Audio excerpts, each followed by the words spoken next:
Bumiyahe na si Donnie Pangilinan papuntang Cebu para sa kanilang laban mamaya.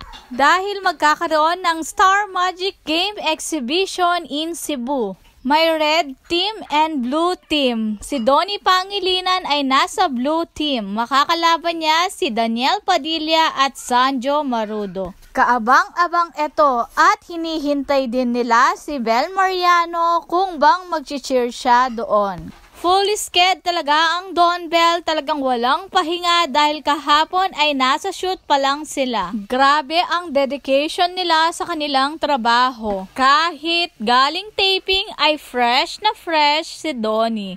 Tanong ng marami, makakapanood kaya si Bel Mariano mamaya? At syempre, excited na ang mga fans na mapanood ang game nila Donnie Pangilinan. At spotted si Donnie Pangilinan sa social media account ni Sanjo Marudo.